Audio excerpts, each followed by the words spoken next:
Assalamualaikum warahmatullahi wabarakatuh. Kali ini saya akan menceritakan sebuah kisah Abu Nawas yang berjudul Menangkap Angin. Pada suatu hari, Abu Nawas dibuat kaget ketika seorang utusan Baginda Raja datang ke rumahnya dan menyuruh Abu Nawas ke istana.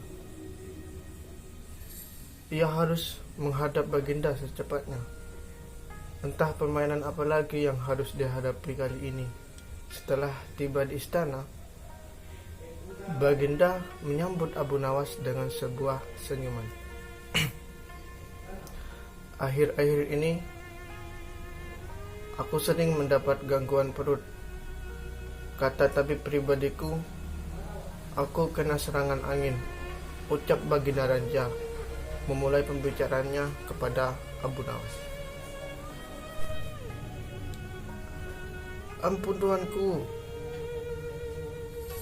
apa yang bisa hamba lakukan hingga hamba dipanggil? Tanya seorang Abu Nawas kepada seorang rajanya. Aku hanya menginginkan engkau menangkap angin dan memenjarakannya, jawab Baginda Raja. Abu Nawas pun terdiam. Tak ada sepatah kata pun keluar dari mulutnya. Ia tak memikirkan bagaimana cara menangkap angin nanti.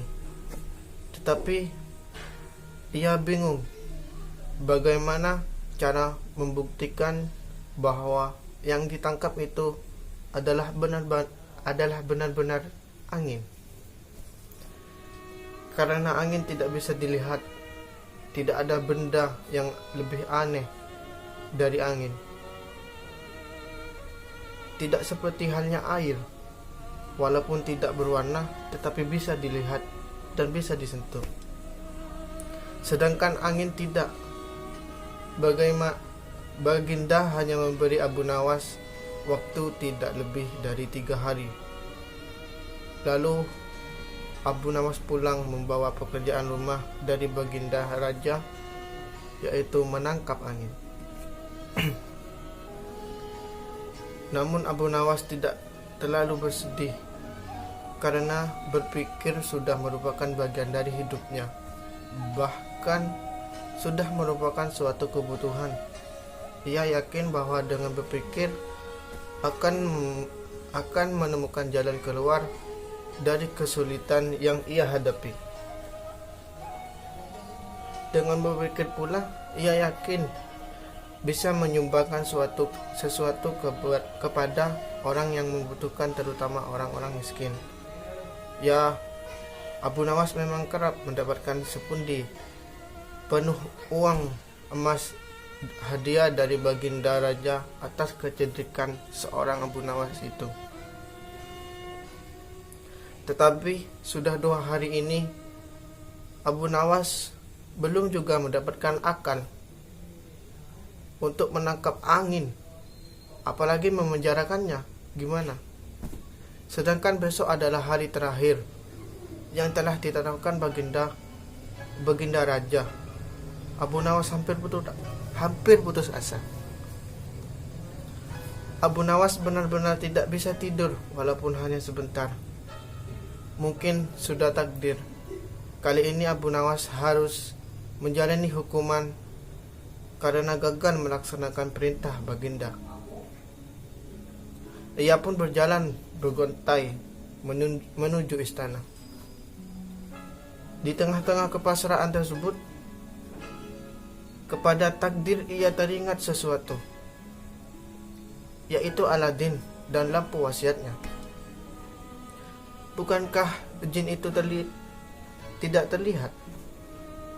Abu Nawas bertanya pada diri sendiri.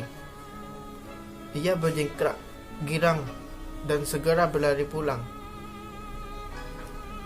Sesampai di rumah, ia secepat mungkin menyiapkan segala sesuatu, kemudian menuju istana.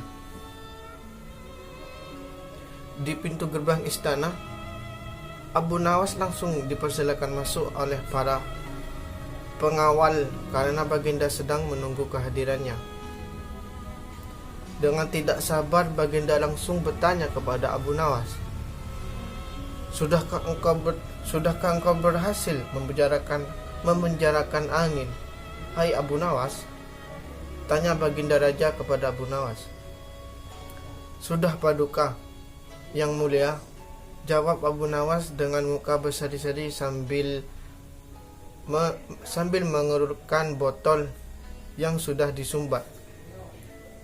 Kemudian Abu Nawas menyerahkan botol itu, dan baginda pun menimbang-nimbang botol tersebut. Gitu. Mana angin itu, hai Abu Nawas? Tanya baginda. Di dalam tuanku yang mulia, jawab Abu Nawas penuh rasa hormat. Aku tak melihat apa-apa. Tidak ada botol. Kata baginda raja lagi, ampun tuanku, memang angin tidak bisa dilihat. Tetapi bila Paduka ingin tahu sebuah angin, tutup botol itu harus dibuka terlebih dahulu. Kata Abu Nawas menjelaskan. Setelah tutup botol dibuka, baginda mencium bau busuk, bau kentut yang begitu menyengat hidung. Bau apa ini, hai Abu Nawas? Tanya baginda marah. Ampun tuanku yang mulia, tadi hamba buang angin dan hamba masukkan ke dalam botol. Hamba takut angin yang hamba buang itu keluar, maka hamba memenjarakan dengan cara menyumbat botol tersebut, kata Abu Nawas ketakutan. Mendengar penjelasan Abu Nawas, baginda raja pun tidak marah karena penjelasan memang masuk akal. Hehehe, kau memang pintar Abu Nawas, puji sang baginda raja. Tapi jangan keburu tertawa dulu. Abu Nawas masih memiliki kata-kata yang ingin dia sampaikan kepada seorang rajanya. Ya baginda, Baginda, panggil Abu Nawas. Ya Abu Nawas, sahut baginda. Hamba sebenarnya cukup pusing memikirkan cara penjelasan tugas memenjarakan angin tadi, keluh Abu Nawas kepada seorang raja. Lalu apa maksudmu Abu Nawas? Hamba meminta ganti rugi. Kau hendak memeras seorang rajanya, ucap seorang raja. Oh, bukan begitu baginda, Abu Nawas. Lalu apa maumu baginda? Baginda harus memberi saya hadiah berupa uang sekedar untuk bisa belanja dalam 1 bulan. Kalau tidak, tantang baginda. Kalau tidak, hamba akan menceritakan kepada khalayak ramai bahwa baginda telah dengan sengaja mencium kentut hamba, kata Abu Nawas. Tantang seorang Abu Nawas. Tantang Abu Nawas. Hah? Baginda kaget dan jengkel, tapi kemudian tertawa dan berbahak-bahak. Hahaha. Baik, permintaanmu kukabulkan, ujar baginda. Raja mengakhiri percakapannya. Lalu seorang Abu Nawas diberi sebuah sekarung keping emas. Sekian dari cerita kisah Abu Nawas tentang menangkap sebuah angin. Saya Muhammad Rijal Arifin, kelas PGMI B semester 2 Universitas Zainul Hasan Gengkong, mengucapkan undur diri. Assalamualaikum warahmatullahi wabarakatuh.